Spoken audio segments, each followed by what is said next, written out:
What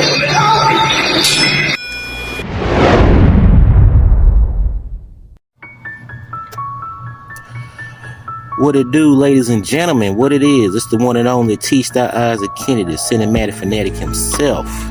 Know it's been a minute, but brother been on his grind and just basically just willing and dealing, getting nickels and dimes. So thank y'all for tuning in. And on this right here, I want to discuss basically, since this is Black History Month and whatnot, so I want to talk about AJ Johnson. Now, for those who don't know who AJ Johnson is, you may know him from Friday as Crackhead Ezel. You may know him from the Players Club. You may know him from House Party 3. And a whole bunch of, I got the Hookup 1 and 2. And just a whole bunch of other shit. So, this dude here, man, I feel like is an unsung hero. Simply because he just left a footprint that a lot of motherfuckers nowadays cannot leave in the industry in terms of film, shows, or whatever, entertainment, whatever. So, with that being said, AJ Johnson, ladies and gentlemen, AJ Johnson, well, first of all, a lot of people, matter of fact, y'all may know his father. His father was his father, Eddie Smith, was one of the founding members or the founding members of the Black Stuntmen's Association. This was back in the day when white actors got black stuntmen to do their stunt for them. But when it came to the black actors doing stunts, they got a white person to do it. And this is crazy because Bill Cosby peeped game on this in I Spy, when he used to do I Spy back in the day. And they wanted to give him a white stuntman, which Bill Cosby like, that doesn't make any damn sense. Why can't I get a black stuntman? So that's what sparked it. And Eddie Smith saw that, and he started the first ever Black Stuntmen's Association. And he's done work in like Black Belt Jones. He was in Black Belt Jones, Chuck Turner. He was the stunt coordinator on Live and Let Die with Yata Koto and Roger Moore, and a whole bunch of other stuff he's done. He was in The Color Purple, and a lot of people may remember him from Harlem Nights, which was he was the little nigga with the gun and shit next to Arsenio Hall and Miguel Minguez and shit. So that's who his father was.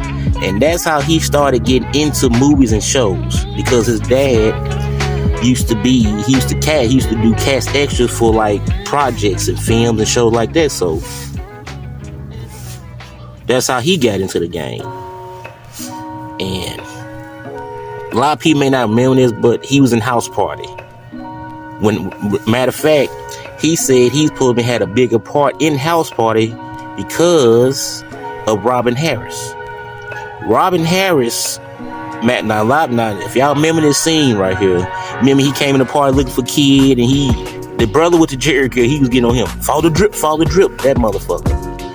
Now, according to him, he said that he probably had a longer part than that because him and Robin Harris were, playing the dozens, Joan, or whatever you want to call it like that and stuff. And the shit was absolutely funny. But he said for some reason they cut that out. And it's crazy because after that, for people that grew up in the early 90s, he played Sleazy E in the Dre Day video, the diss against Eazy-E and them and shit. He played Sleazy E. For those who don't remember Sleazy E in that, yeah, sure, boss, him. So he did that. And I think he did it again in Eazy-E video. But the crazy part about this is that he said in the interview that he didn't finish up that video. Arnaz J finished out the video, which is a crazy fact. That's, like that. Because he said that Suge Knight them told him not to finish the video. So he couldn't do it. So he got Arnaz J to finish up the video. That's another fact, ladies and gentlemen. So it's a trip. Then I remember he was talking about his part in Friday, how he technically got gas money to do that movie, but the few scenes he was in was memorable. And the crazy part about it is that the director, F. Gary Gray, when they went to the premiere, he told homie, bro, I should have had you in more scenes, because anybody that remember Friday, man, come on, he stole the show in every scene he was in, the little time he was on. And that, to me, that's classic. And the crazy part about it is that he said that his brother was a crackhead, so that's how he got the, I guess you say, the motivation to do the character.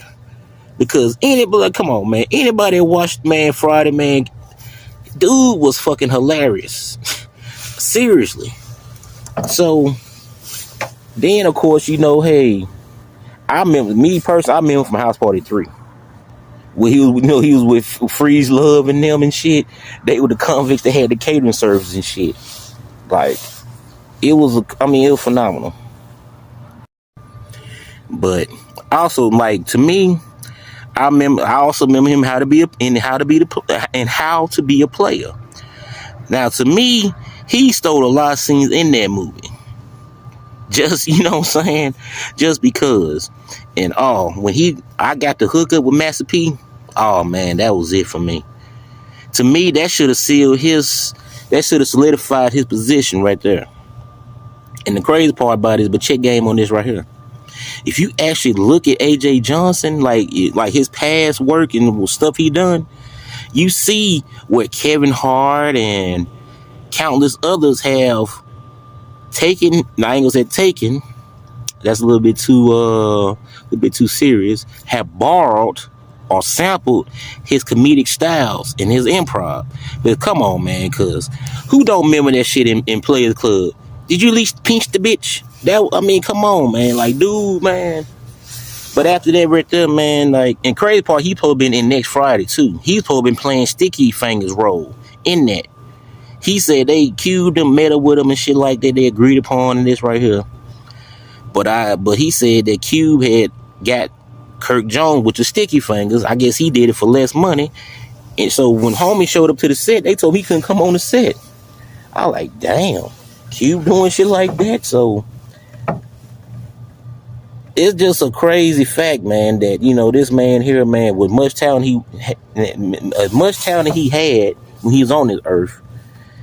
I don't understand it. Like, how can us as black people, just people, period, forget about this man and what he's just brought to the game in terms of just entertainment? The brother was cold, man. Like, it's sad to me that people like him and countless others don't get the respect and the credit that they roses. They didn't get they flowers while they was here. And that's a trip. So I'm saluting AJ Johnson on this segment right here. So y'all go check him out. Tell me what you think. For the older generation and my generation, they remember this motherfucker. Dude was a heavy hitter. And with that being said, I'm going to cut this. I'll see y'all on another episode of the Cinematic Fanatic himself, TSTYLE Kennedy. I'll see y'all on the flip side. # TSTYLE Media.